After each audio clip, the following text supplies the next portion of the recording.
This will be in 15 years. There will be a documentary about this being the COVID draft, where we look back and we go, so much talent came out of this one class.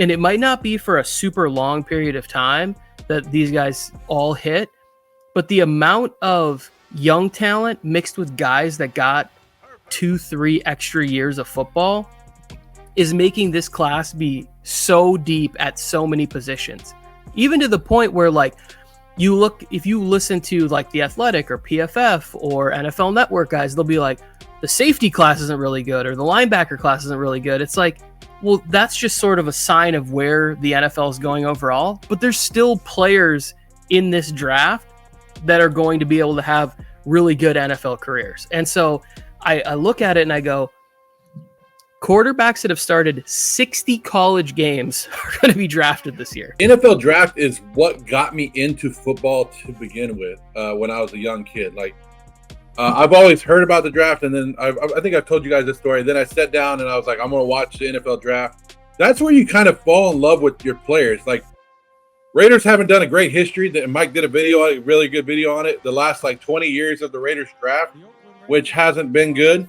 But normally when your team is drafting well, you get to watch that player grow up in your franchise and become a great player, and you become a good fan of him, right?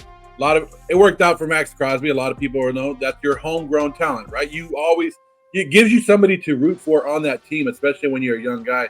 So, but draft week also brings a lot of smoke screens, and Antonio Brown is loving it, throwing shit out there right there this week.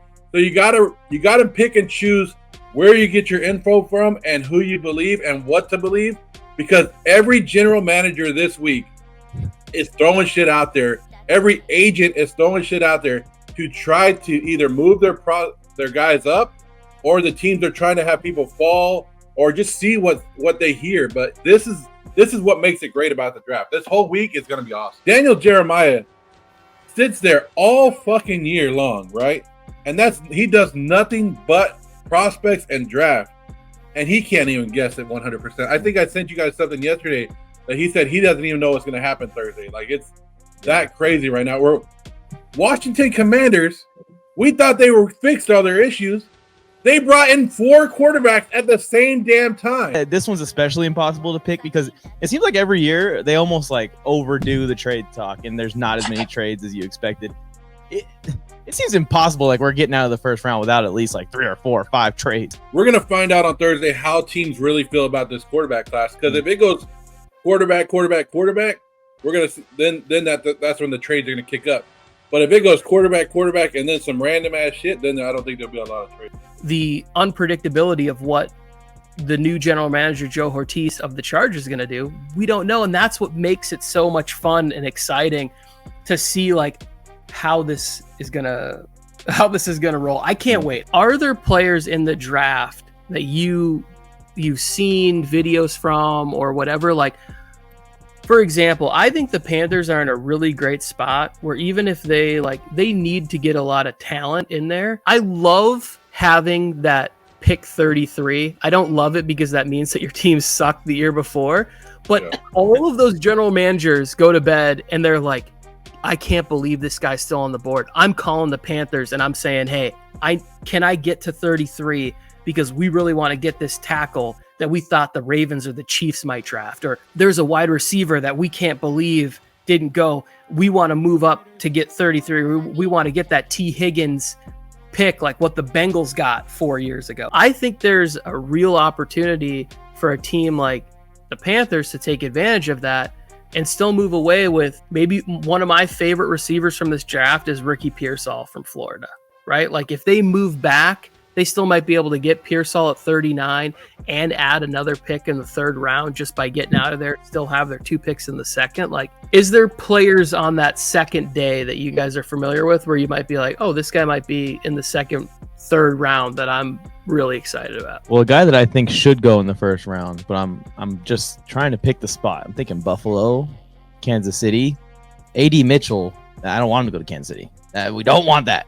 But he's like right at that fringe. He could be a guy that's available for the Panthers right there at that 33rd pick, or teams that want to trade up. And then, of course, for the Chargers especially, it feels like all of these Michigan guys for one.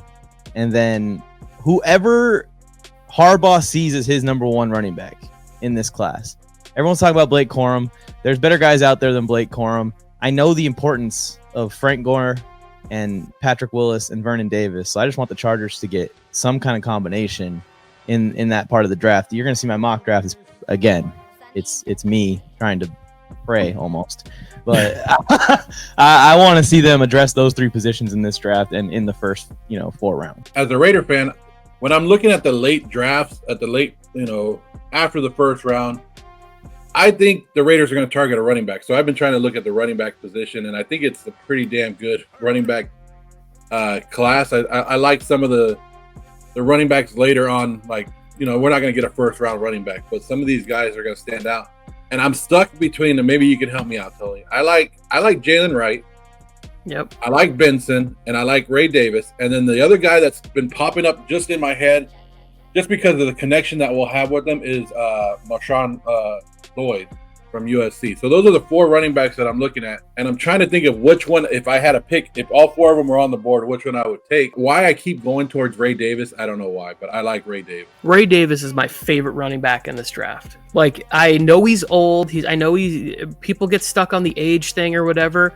I don't really care. I think if you watch him, you can see that he's really good as a receiver. Like, on some of those, he's running like wheel routes up the sideline and making spectacular catches. I think he runs in between the tackles really well, big, physical, and everywhere he's gone, he's been at 3 different schools, I believe.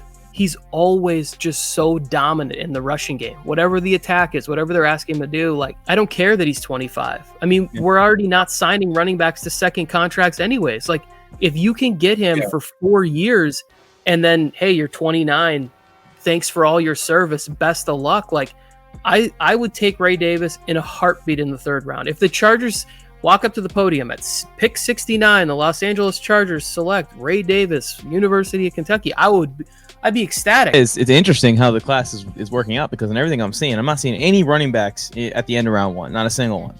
So the cornerbacks, the wide receivers, the quarterbacks, the tackles, they're kind of like pushing the running backs deeper into the draft, and that's really good for the Cowboys, the Chargers, the Raiders, because all the guys are going to be available, except for maybe 1 or 2 that get picked in the middle to late 2nd round, maybe in the 3rd round and 4th round.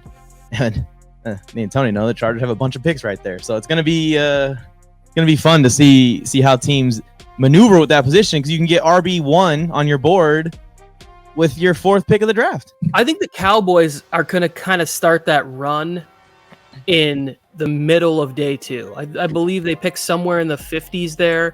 I could see them saying, we want Jonathan Brooks. We're only looking at these guys for really 4 years. Like, I mean, Saquon Barkley. I think Brooks is such a perfect fit to Dallas. They like those north-south, no-nonsense runners, and they tried the Tony Pollard experiment with like a more shifty, like, receiving back, and it just did not work with him at the RB1. I'll throw you 2 names that I like. Who doesn't like Peyton Wilson? So there's a linebacker that I do like, and his name is Omar Spite, and he's from LSU. You guys have been following the show. Joe just predicts shit randomly, even things that don't make any sense.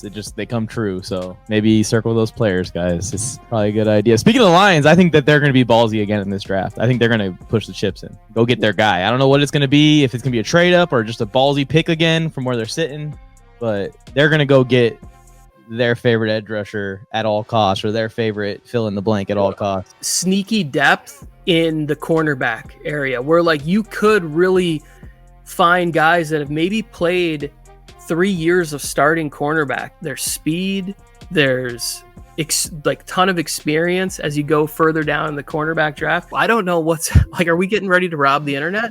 We got Joe looking like a bandit, Mike ready to, what is this? Ram the door. Thank you for tuning in to another NFL Mike Bang. Let's keep this train rolling. Check out one of my next videos. Head to the NFL Mike channel, binge watch some shorts, or just go and do whatever you want to do next. But before you go, don't forget to subscribe and like the video.